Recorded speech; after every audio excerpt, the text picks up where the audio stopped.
2026 സീസണിലേക്കുള്ള IPL mini താരലേലം December 16 നടക്കാനിരിക്കുകയാണ്.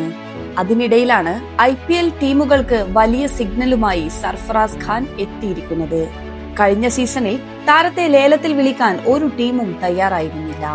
എന്നാൽ ഇത്തവണ കഥ അങ്ങനെയല്ല. ശരീരഭാരവും കുറച്ച് ആഭ്യന്തര ക്രിക്കറ്റിൽ തുടർച്ചയായ മിന്നും പ്രകടനവുമായി ക്രിക്കറ്റ് സർക്കിളുകളിൽ ഹോട്ട് ടോപ്പിക്കായ സർഫറാസിന് വേണ്ടി ടീമുകൾ പണമെറിയുമെന്ന് തന്നെയാണ് കരുതപ്പെടുന്നത്. 75 ലക്ഷമാണ് താരത്തിന്റെ ബേസ് പ്രൈസ്. കഴിഞ്ഞ ദിവസം സയ്യിദ് മുഷ്താഖ് അലി ട്രോഫിയിൽ അസമിനെതിരെയായിരുന്നു സർഫറാസിന്റെ തകർപ്പൻ സെഞ്ചുറി. മുംബൈക്കായി 3-ാം നമ്പറിലിറങ്ങി വെറും 47 പന്തിൽ നിന്നാണ് സർഫറാസ് സെഞ്ചുറി തികച്ചത്. 28-കാരനായ വലംകയ്യൻ ബാറ്റ്സ്മാൻ 8 ഫോറുകളും 7 സിക്സറുകളും സഹിതം പുറത്താകാതെ 100 റൺസ് നേടി. സർഫറാസിന്റെ മികച്ച പ്രകടനം മുംബൈയെ 4 വിക്കറ്റ് നഷ്ടത്തിൽ 220 റൺസ് എന്ന മികച്ച സ്കോറിലേക്ക് എത്തിച്ചു. അസമിന്റെ മറുപടി ബാറ്റിംഗ് 122 റൺസിൽ ഒതുങ്ങിയപ്പോൾ 98 റൺസിന്റെ ജയവും സർഫറാസിന്റെ ടീമിനെ തേടിയെത്തി.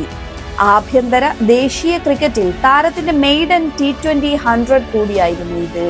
അതേസമയം IPL ടീമുകൾക്ക് പുറമെ BCCIക്കുമുള്ള സന്ദേശവും ഈ പ്രകടനത്തിലൂടെ സർഫറാസ് നൽകുന്നുണ്ട്. ഫസ്റ്റ് ക്ലാസ് ക്രിക്കറ്റ് നോക്കുകയാണെങ്കിൽ അതിന്റെ ചരിത്രത്തിൽ തന്നെ ഏറ്റവും മികച്ച ബാറ്റിംഗ് ആവറേജ് ഉള്ള താരങ്ങളിൽ ഒരാളാണ് സർഫറാസ് ഖാൻ. 60 മത്സരങ്ങളിലെ 90 ഇന്നിംഗ്സുകളിൽ നിന്ന് 63.15 ശരാശരിയിൽ 4863 റൺസാണ് താരം നേടിയിട്ടുള്ളത്. ഇതിൽ ഒരു ട്രിപ്പിൾ സെഞ്ചുറിയും 16 വീതം സെഞ്ചുറികളും അർദ്ധ സെഞ്ചുറികളുമുണ്ട്. എന്നാൽ ഇതെല്ലാം ഉണ്ടായിട്ടും 28-കാരന് ദേശീയ ടീമിൽ ഇടം ലഭിച്ചത് ആകെ 6 ടെസ്റ്റുകളിലാണ്.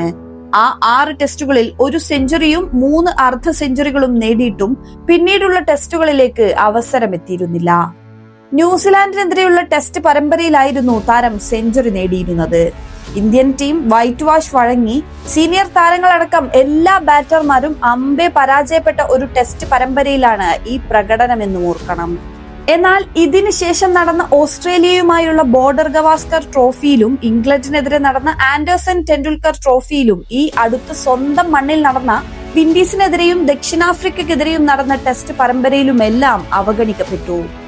ഈ കാലങ്ങളിൽ നടന്ന ഇന്ത്യ A ടീമിന്റെ പര്യടനങ്ങളിലും വരെ പുറത്തു നിർത്തപ്പെട്ടു. ഇതോടെ ഗംഭീറുമായുള്ള താരത്തിന്റെ പ്രശ്നവും ചർച്ചയായി. ഓസ്ട്രേലിയൻ പര്യടനത്തിനിടെ സർഫറാസ് ഖാൻ ഡ്രസ്സിംഗ് റൂം രഹസ്യങ്ങൾ ചോർത്തിയെന്ന തരത്തിൽ ഗംഭീർ വിമർശനം ഉന്നയിച്ചിരുന്നു. തൊട്ടു പിന്നാലെയാണ് താരത്തിന് അവസരങ്ങൾ കൊത്തിയടക്കപ്പെട്ടത്. അതിനിടയിൽ കടുത്ത ഡയറ്റിംഗിലൂടെ 17 കിലോ വരെ കുറച്ച് തന്റെ ഫിറ്റ്നസും ഒപ്പം ഫോമും താരം തെളിയിച്ചെങ്കിലും ഗംഭീറിന്റെയോ BCCI ചീഫ് സെലക്ടർ അജിത് അഗാർക്കറുടെയോ കണ്ണു തുറന്നില്ല.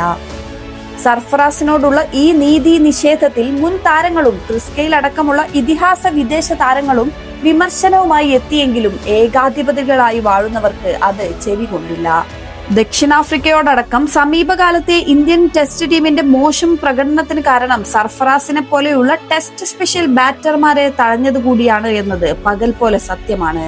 ഇന്ത്യൻ ക്രിക്കറ്റ് ഒരു പ്രതിസന്ധി ഘട്ടത്തിൽ നിൽക്കുന്ന ഈ സമയത്തെങ്കിലും സർഫറാസിന്റെ പ്രകടനങ്ങളെ കാണേണ്ടവർ കാണുമോ, പരിഗണിക്കുമോ? പ്രതീക്ഷയോടെ കാത്തിരിക്കാം.